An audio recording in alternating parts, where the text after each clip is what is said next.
Всем привет, кто смотрит это видео. В данном видео я хочу рассказать немножко об одной статье, которая была напечатана в Московском комсомольце в сайте mk.ru. Статья называется «Хакасский Страдивари раскрыл сакральные тайны инструментов». Это Петр Яковлевич Топоев. Мы сейчас увидим автор. Вот он. Этот человек, это интереснейший, талантливый человек, который действительно создает уникальные хакасские хомусы. И не только хомусы. Он делает хоборохи и другие народные инструменты. Вот об этом человеке здесь есть небольшая информация. Ну, довольно интересно, забавно читать его. Ну и тут есть некоторый такой тонкий юмор.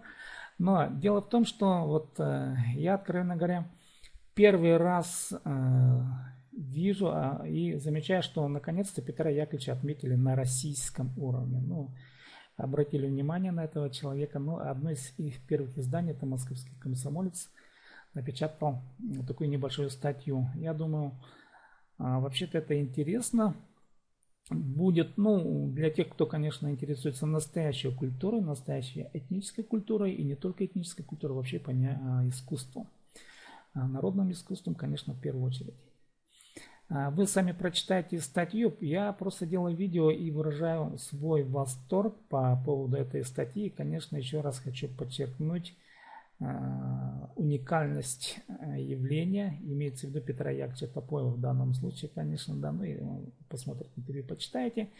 В общем, на этом, наверное, я и завершу разговор. Просто еще раз хочу обратить внимание ваше на то, что вот мастер, хакасский мастер из Юга Сибири, из Хакасии, как-то вот был отмечен одним из авторов, читателей, наверное. Вот не знаю, как этот человек попал в Хакасию, Илья Елисеев. Я должен понимать, что это Илья Елисеев, наверное, кто такой, я не знаю, но, в общем-то, автор поинтересовался хакасской культурой и довольно-таки относительно точно выразил отношения и проблемы. Ну, я бы, знаете, тут еще хотел бы обратить внимание на одну нерешенную задачу. Я не сказал бы, что проблему, но задачу. Дело в том, что у Петра Яковлевича действительно нет своего авторского такого центра, что ли, нет мастерской.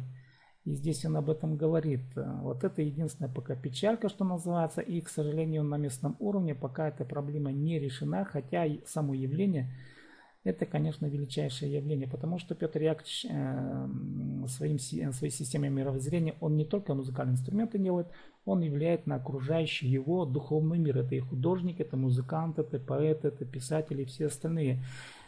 Кто только не собирается у Петра Яковлевича в подвале. Здесь очень даже интересно он выразился про 90-е годы.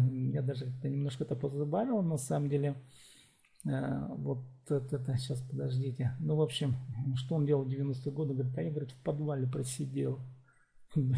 Подвал. Вот этот подвал, это величайший подвал Петра Яковлевича Топоева, где они с Сергеем Трофимовичем Черковым, в общем, сконцентрировали всю музыкальную культуру, если можно сказать, вот именно у себя в подвале, потому что все интереснейшие идеи вот как раз вот проходили в этом подвале. Тут есть часть фотографии, да, вот рисунки.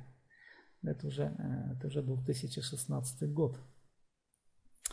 Ну, вот такая интересная статья вышла в Московском комсомольце. Я рекомендую всем почитать эту статью, еще раз сделать перепосты везде, где это только можно. Спасибо за внимание. С вами был Сидей Том.